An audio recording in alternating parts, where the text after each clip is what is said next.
exciting is this? I get to introduce you, Ben, and I'm really excited about it. And yes, I'm going to read off the flyer, but that's because Ben has information for us. He's going to free speak. Is that a term? You're going to free speak and let us know who you are and what you represent. So Ben is the founder, of course, and CEO of Rocket Media. This is where we're at. And it's a creative digital marketing agency based right here in Gilbert, obviously. And it launched in 2003. That's pretty amazing, actually. And Rocket Media has become the premier agency for companies across the nation in the heating, cooling, plumbing, and security industries. And I think that's awesome because it's a niche, and you're going to share how you ended up in that niche, right? Niche. So thank you, Ben. Come talk to us. We're really excited to hear about you. Okay, well, she mentioned my name. I'm Ben Kalkman. Thank you for joining me today. Today I'm going to take you on a little journey about myself, give you a little history about where I came from and how I got here. I'm going to give you 3 lessons of things that I've learned along the way, and then share with you a little bit about what I call the purpose statement, something I think that everybody should have. You may have had one, maybe you've heard of it, but we're going to talk about that today, because I think it's exciting. So let's get right to it. When I was young, as we all were at one point, inspiration was super easy for us, right? Think about yourself or even your own children, how easy it was to be inspired by the things that happened in your life. From the games you played outside, to the toys you played with, even just like watching TV or just hanging out in your house, right? Everything was inspirational, everything was creative. And that's how I got my foundation, really. As I look back and kind of looked at my journey, all the things I did, from riding my bike down the street, taking over the world on my bike, or playing the Legos and building the biggest tower I could, all these things were inspiring. And I learned at an early age that I was a creator, a doer. And so I found joy in making things. I would go in my parents' garage often and find all the different things I could take apart and then put it back together, right? Did anybody else do that? Or I would build things that would just become monumental in structure and size just for fun and really had no purpose or meaning. Sometimes they did, but not very often. This picture you're looking at here is an example. My dad is a school teacher. Both my parents are school teachers. And in the summers, right, school teachers do side jobs. And so he did a lot of construction work. And because of that, we built a deck on the back of our house one year. And we had all the scrap lumber. He wasn't very good at picking out the lumber sizes, right? We had a lot of extra scrap lumber. And so we decided to build a playhouse. We didn't have any plans. We just had an idea, right? Dad had the know-how. I had some ideas. I was more of his helper at this age. And so we built this little A-frame playhouse. And I'm so proud of this little thing as I look back at time, because this thing still stands today in Gardner, Kansas, where we grew up. The bottom was a sandbox. And the top here on the A-frame was a little fort area. When we have our sleepovers at night, it was always a battle to see who'd get there first, because you want to sleep under the cover. On the left, there was a deck side, and you didn't want to sleep out there because that's where all the rain could get you and the wind, right? There was a slide that came off the back side here, and then on the back far side, there was a post that came out with swings. So it was great for my younger siblings. I'm the oldest of 4. There's about a 10-year gap between the first 2 and the second 2. So we had some little kids hang out with us. But I really found my creative spirit through making things and learning things like this. So my parents were definitely inspirational in that process. Will it fly? So junior high was a big significant time in my life, because that's, well, you'll hear in a bit, but that's when I learned a lot about my own craft and doing things. So shop class was one of my favorites, right? We got to construct a lot of things. And in shop class, my teacher, Mr. Teasfelt, came out, and he brought all the materials for building model rockets. So we were given the tube, a piece of balsa wood, and a spool of cork. And of course, you were being graded on 2 things: your craftsmanship, how did it look, what was the structure like, how creative did you make it. But then after that, you're graded on, would it fly? But probably more importantly, would it land, right? So you had a parachute, you had to come down, and if it actually landed without crashing, you got the full A. This sparked something in me, and I don't know what it was, but it got me going. And so that, after that project, every night after school and all my weekends, and certainly the summer thereafter, I built rockets like crazy. I would look for any tube I could find, from wrapping paper tubes to toilet paper tubes, whatever it was, finding scrap pieces of lumber so I could create the wings, right? And I would build my own rockets nonstop. I had dozens of them, all different sizes, big ones, short ones, small ones, fat ones, you name it. I would save my money up for little engines, right? You had those little C4 engines you had to put in those things. And then for fun, my family would go out to the field next to us and shoot them off. And that was super fun for me, and I loved it. I loved creating and building. And so this part was really the beginning of what I think is something great. I didn't know then, of course, that how much this would influence me later on, right? So rockets go way back. And really, life with rockets was seriously a lot of fun for me. Not only the class project, but just the idea of being able to create and invent things. And that took me a good deal of time to figure out how that was going to change my life. But as I grew and I grew through different things through my education and my processes, it really became a significant milestone for me. So my purpose was simple. At that point, I realized then, really early, that I was going to be a designer. I was one of those kids in high school that knew that I was going to be some type of a designer, whether it be an architect or a graphic designer, something in that space. Do you remember Lone Ranger and Tonto? You probably recognize this then. That was one of my favorite shows. I was the Lone Ranger always, my brother was Tonto. And so I was able to use my little jumper suit here and create my own mask out of electrical tape, and that was one of the things we did all the time, right? In the creative side, going back to the building and helping my dad, we often would do a lot of painting because he was an artist. But when it came to painting our house, right, you had those long extension ladders that could reach the top. And of course you do what you could from the ground. And there's that middle area that you couldn't quite reach. You had to kind of get a step ladder to do that or whatever. And so I found myself creating stilts out of just 2x4s. And I remember I put actual shoes, and nailed them to the bottom of the stilts so I had a little more stabilization. And all of us kids would have our own stilts. And we walked around helping Dad paint the house with stilts. Yet another sign of just how creative influences kind of pushed me forward, right? So I realized then I'm a designer. I thought I was going to be architecture. So I went to Kansas State University, one of the best architectural schools in Kansas. It still is. And I loved it. I thought this was it for me. I knew in high school that's what I wanted to do. And so I took all the classes I could, whether it be drafting classes, mathematical classes, whatever it was, to be prepared for architecture. And so, I was one of those kids that was in the studio all the time. When you find something you're truly passionate about, right, it no longer becomes work. And that's what architecture became for me. I found that I was spending all my time there just because I loved to do it, not because I had to do it, I wasn't trying to brown nose my teachers. I was trying to learn more because I wanted to get as much as I could. And so architecture is what I thought it was. Turns out it actually was graphic design. Because of class changes, whatever happened there, I had to switch for a bit, and so I went to graphic design because that was the next closest thing. I had a lot of similar course study. And so God's plan for me at that point was to use more art married with my love for technology. And keep in mind, internet wasn't what it is today back then. So I have a lot of traditional graphic design experience, printmaking, letterform making, all those type of things, right? And so that was really what my foundation came through, but toward the end, of course, digital started to spawn, and that's what we got. Thankfully, the school thought that happened as well, and so I got this cool accolade here as one of the graphic design students of the year from Kansas State University. So here I am, a graphic designer in 1999, now what? So I spent about 5 years in corporate America. Small business at start, then I went to GE, one of the large corporations, and I learned real quick that I'm not a corporate guy. Nothing against corporations, but I'm an idea guy.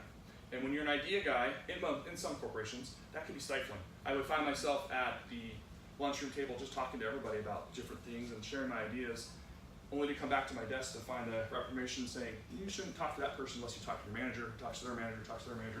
You know the process, right? It was a little discouraging and it kind of stifled who I wanted to be, but I had a really cool gig. I was running the internet operations for GE at a very young age, really when the internet was forming, and got my legs in this space. And that's really what kind of molded me into what we were doing. So it was around 2002, my wife Lindsay and I just got married. No kids, no house. She just graduated from PT school, and one of my buddies from college called me up and said, hey, my dad, who's retired, has a lot of money, wants to fund me to start my own business, but he wants me to have a partner, because I don't think I can do it alone. Do you want to do it? So here we are, 2002, like I said, at the state where I was. We'd been in Kansas forever. Never thought Arizona.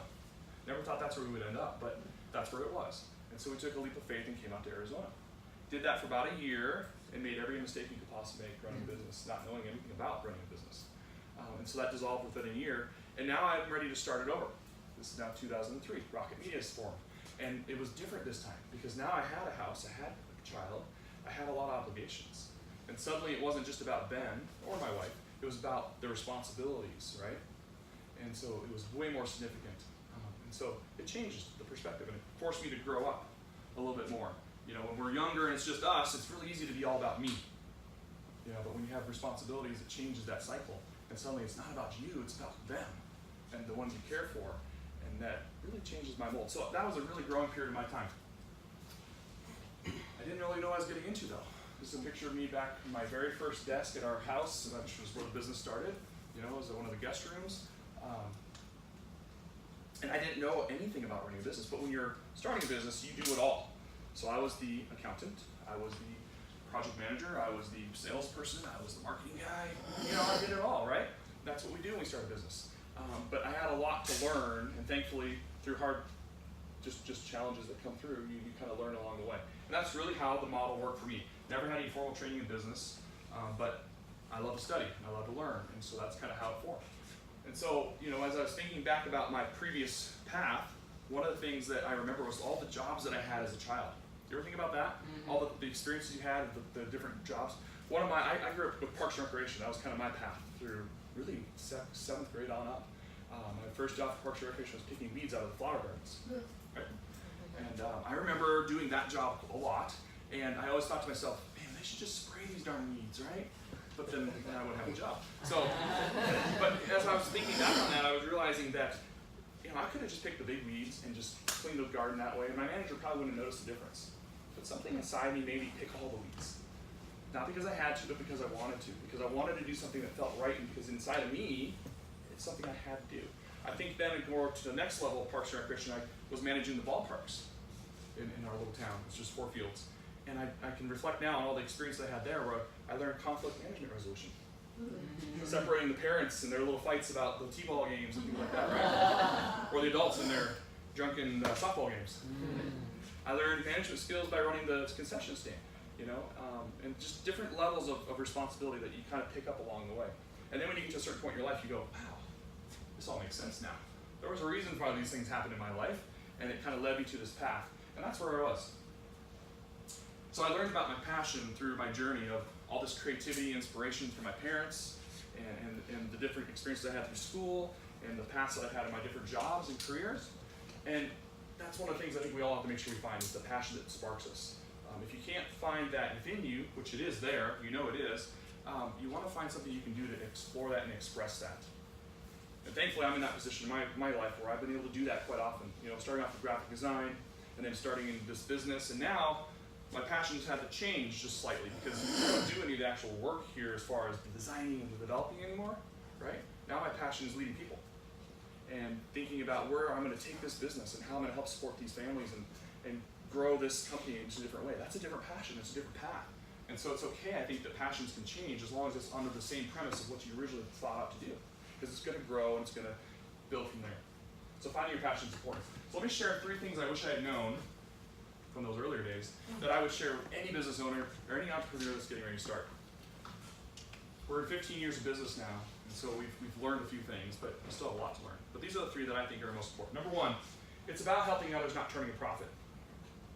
In the beginning, when you're looking at your accounting software and you're like trying to figure out how am I going to pay my bills and how am I going to grow this business to be able to hire things, it's really easy to focus on the financial side of the business, isn't it?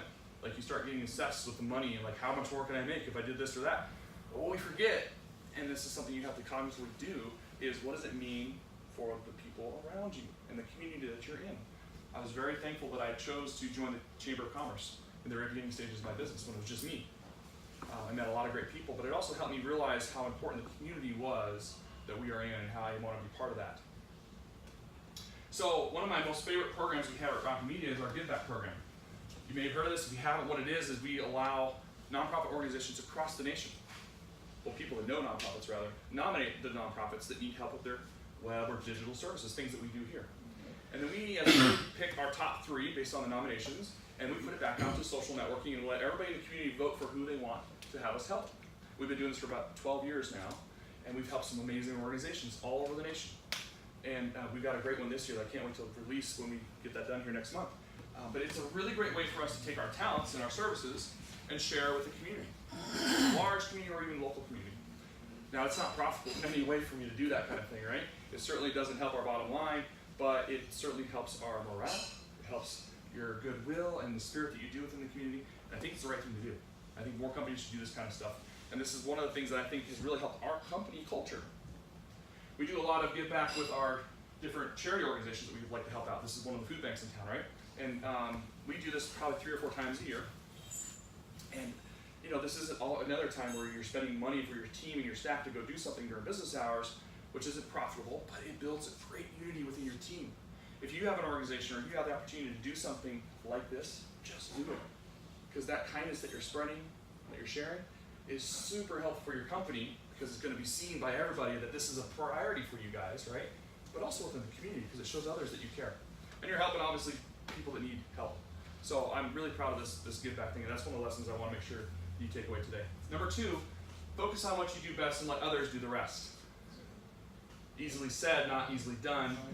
When I was starting my business in that chair you saw me sitting at, I was doing all the hats. And it's really hard, I think it's ego that does this, for you to say, maybe I shouldn't be doing that. I'm here to tell you, I'm Ben Kalkman, and I'm not a numbers guy. I'm not. I'm a creative guy.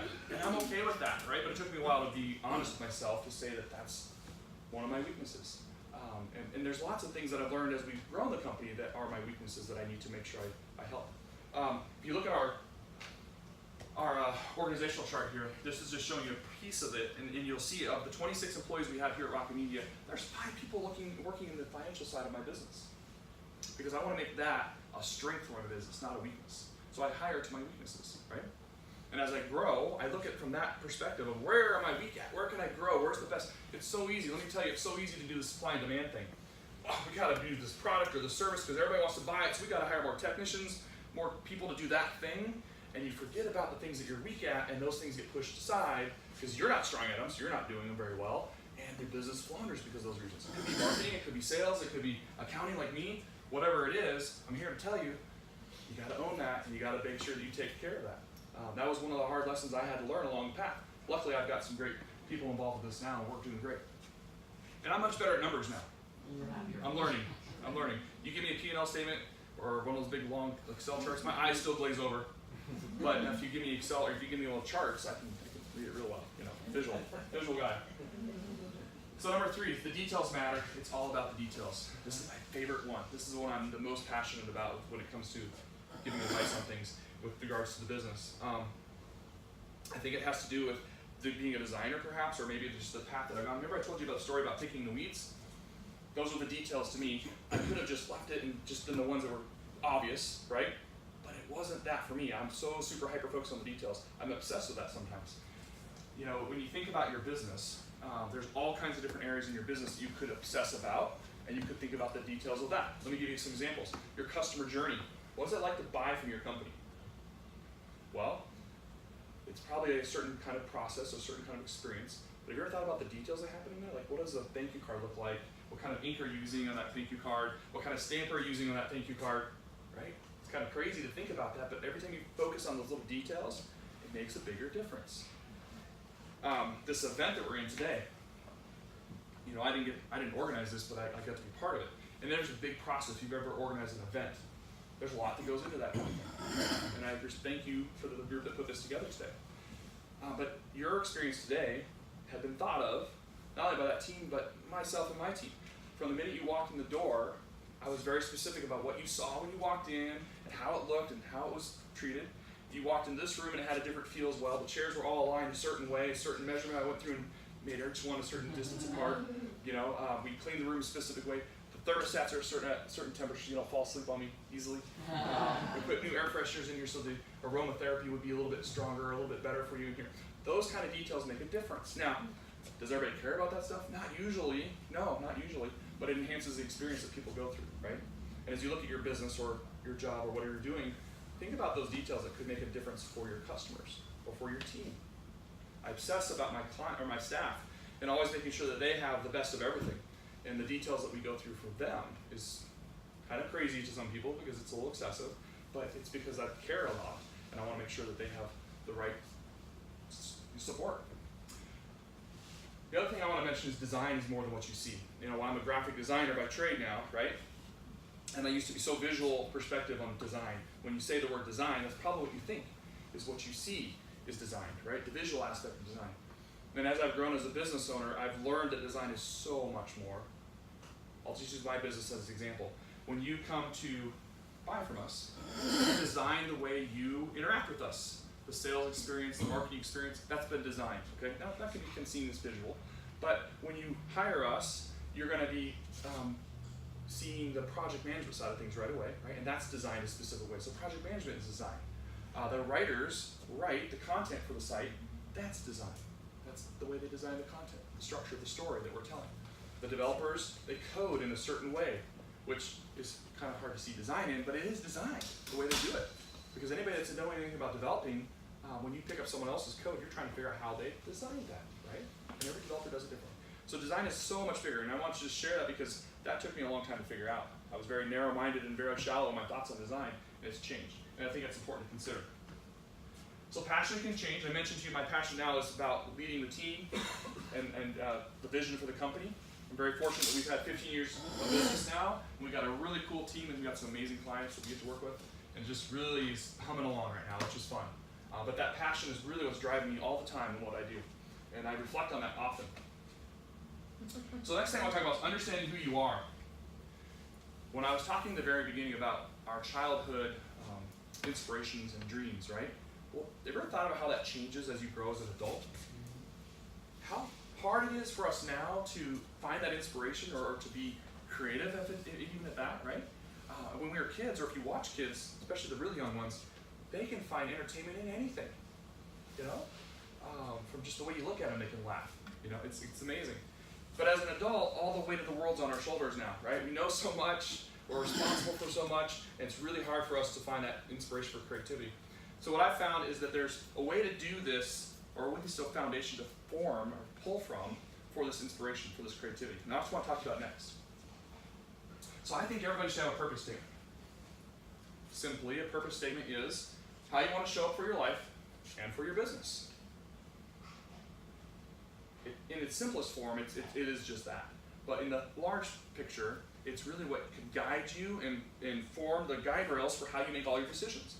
As I look at how I've looked at the vision for the company or the direction for the company, I refer to my personal purpose statement all the time. So I want to share with you how I came about mine and what mine is. Maybe that'll help you create yours if you don't have one. So here's how you create a purpose statement. Now, I subscribe to a lot of training tools, and so I want to give some credit to them. I go to the E-Myth program for some coaching there. I use Entre Leadership through Dave Ramsey's group for another group of things, and I have a personal business coach. And all three of them help me with this journey of building my purpose statement. So I've kind of collected the best of the best and put my own little conglomeration together, but that's where these resources come from. So the way I learned how to do mine was this first part. List what you don't want and what you do want. So if you can imagine yourself writing on a piece of paper or column, on one side all the things you do want in life, in your family, in your business, sky's the limit, create your list of do's. Then on the other side, pick what you don't want in life, in family, in business, and anything else that matters to you.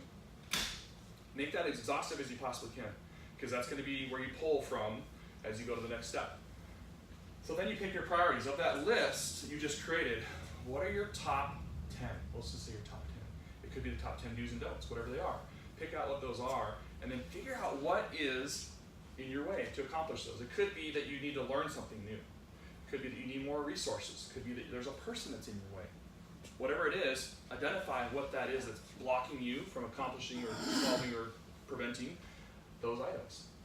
Those priorities, if you list those out, believe it or not, are going to help you formulate what are called core values, personal core values.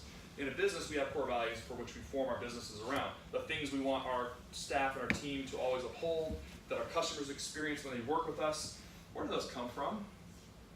They come from usually the owner or the owners. And where do they get theirs? Well, it's their personal core values. And so when you identify those, it's really going to give you some tools to make bigger decisions as you grow, right?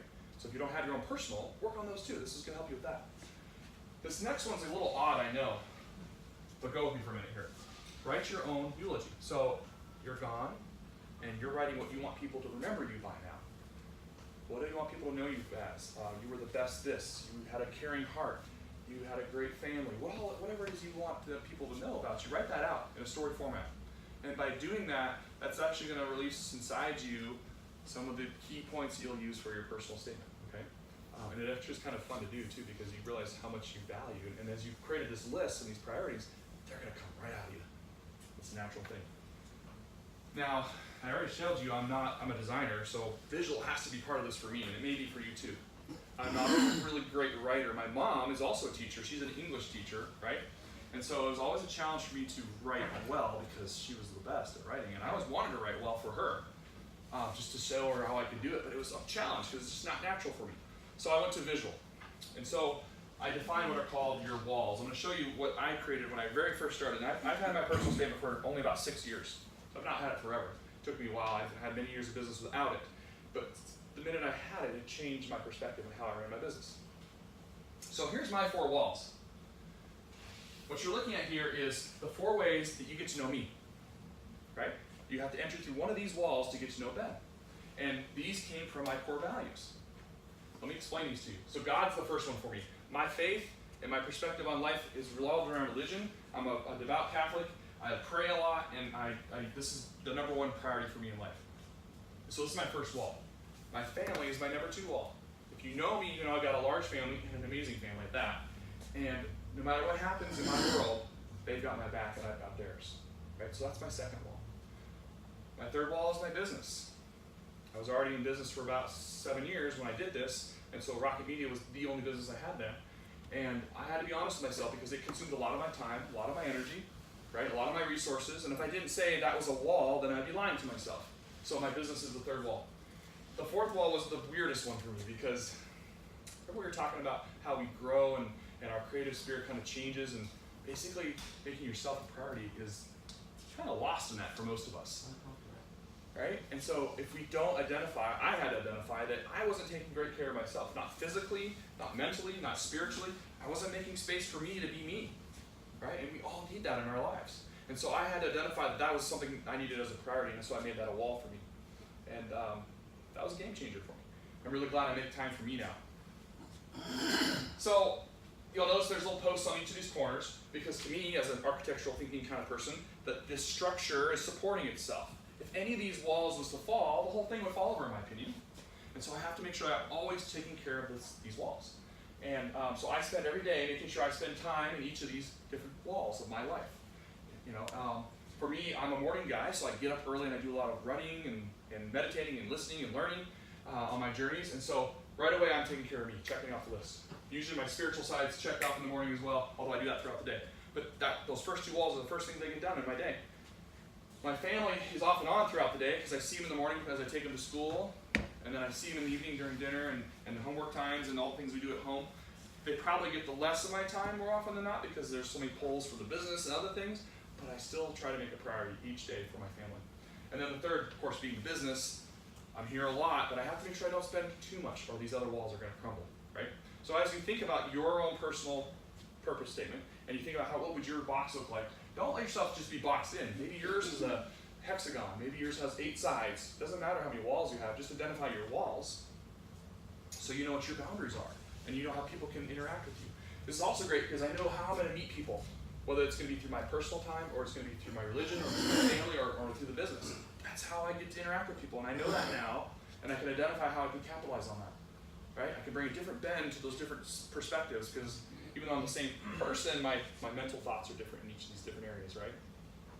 So that's how I came up with this personal purpose statement. Let's look at that real fast. So here's my personal purpose statement.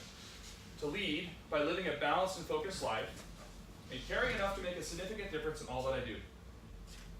Let me unpack that for you. So 6 years ago when I made this, I was already owning a business. So I had to say, hey, I'm a leader. We all want to be great leaders. I certainly do. And I work on that all the time. That's just me in my ego side saying I want to address that right away. By living a balanced and focused life, I just told you about my 4 walls. So I'm always making sure I balance those walls out and that I'm focusing on making sure they don't fall down. So balanced and focused life. And then caring enough to make a significant difference in all that I do. That's coming through in how I run my business. We do the give back programs. I'm always trying to help where I can in the community and with my organization, with my team, just taking care of them in certain ways, in special ways that they can relate to. And that's just part of who I am, with my family as well. And so this really helps me identify my boundaries. And as I look at my business and how I operate, this is the core for which I make those decisions. So if you think about your own, what yours would be, if you have one, great, I'd love to know what it is. If you don't, this is my challenge to you, is to create your own personal purpose statement. I've given you some tools today. I'd be happy to send that to you if you want to reference it. Or if you need help doing it, I'm no master at it, but I've done it a couple times and helped a few people. I think that this could really change your perspective on how you operate. So let's recap what I've talked about today. Helping others, not turning profit. It's about helping others, not turning profit. A key lesson I think that we can all take away in how we operate our business. Doing more, help good for others. Focusing on what you do best and letting others do the rest. Be honest with yourself, own your weaknesses, hire to those weaknesses, and help your team grow in those ways. And then details matter. This may be not you, but this is something I think we should all look at more. is how can we look at the details of what we do and how we operate and make a difference for our clients, our family, our staff, the whole piece. And the last one, of course, is creating your personal purpose statement. I do hope you take that challenge. I think it could really change your life. It has for me. So that's me. Thank you for joining us today. I just wanted to end with just saying, be happy to give anybody a tour of this building.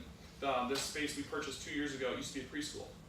And I got to flex my architectural muscle just a little bit when we designed this space. And so we work with heating, cooling, plumbing, security companies. That's why everything's exposed. Because when our clients come here, guess what we talk about? Yeah, the heating, cooling, plumbing, electrical stuff, right? So it was by design. I don't want my business to be any more than about 50-ish people, because I want to not be a corporation. I want to be a family-based company that knows that I know everybody and we have great relationships.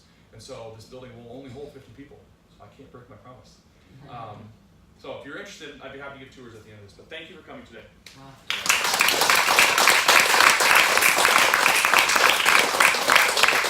Thank you, Ben. That was awesome.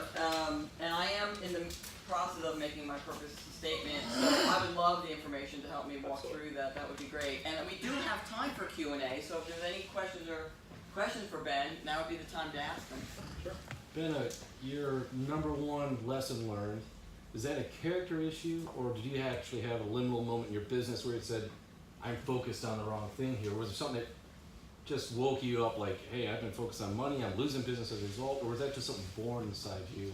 I think it was born inside me, and it's something I noticed in a lot of businesses, and just being in the different networks of business circles, a lot of focus is on, well, how profitable are you? What kind of earnings did you make?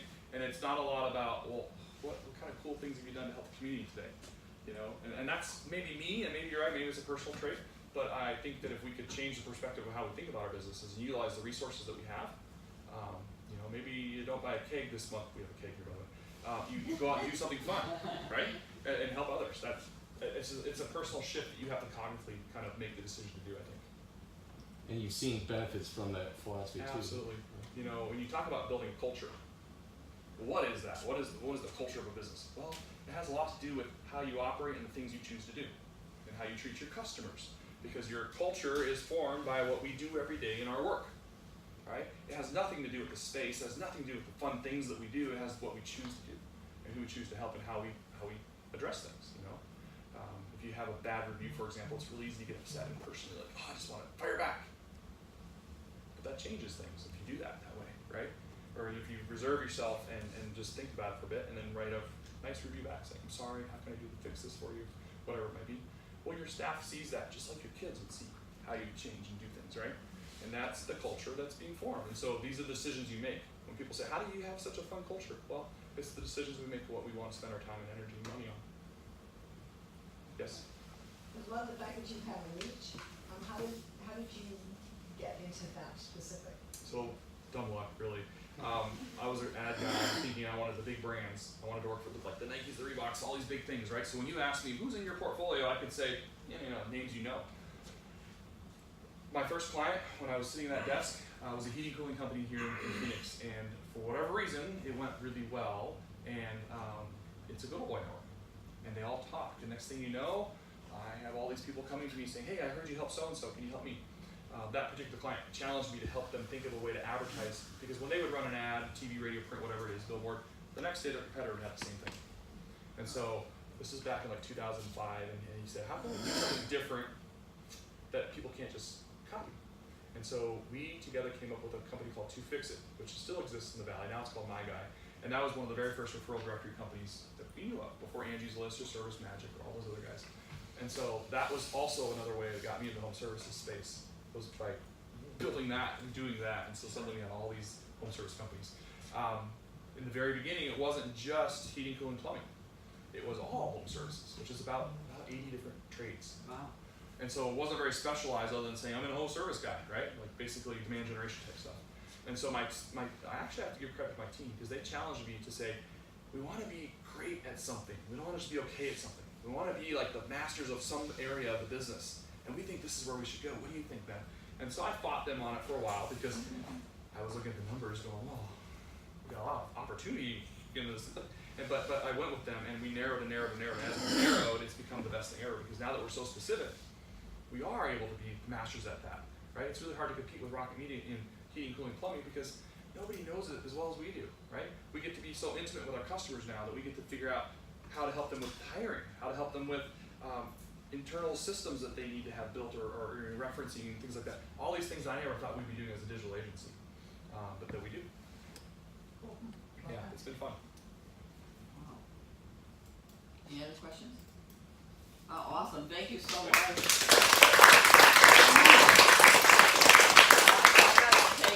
And people who were here for the ribbon cutting got to see the back office, but I got a little sneak peek at the back behind that door, and it's really amazing. It's very different than what you're looking at here, and it almost makes you jealous that you weren't around at the time. When I was that age, I didn't get to play in that kind of space, so very cool. Good for you, Ben. Thank you. So we do and have Barbara Starley. We have prize drawing, so yeah. Everybody have a chance to put their business cards in here.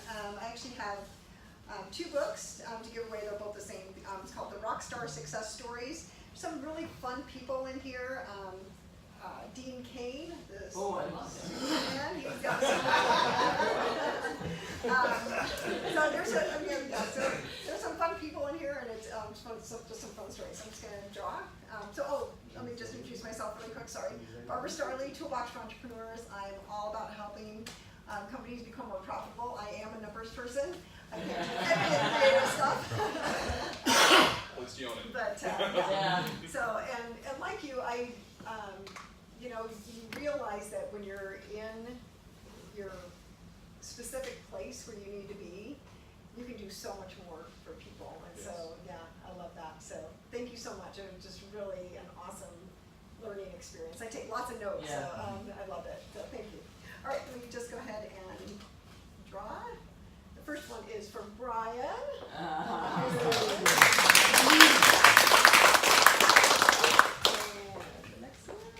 Not cheating, I can see where her eyes are. The next one is Relay for Life, Robin Hall. Oh, That's what I think I have that. I think you I think I won that book, so choose And someone Big else. Frog.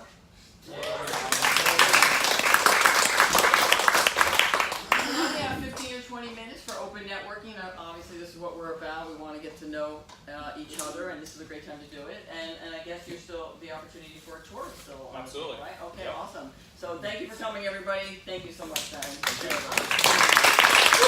you.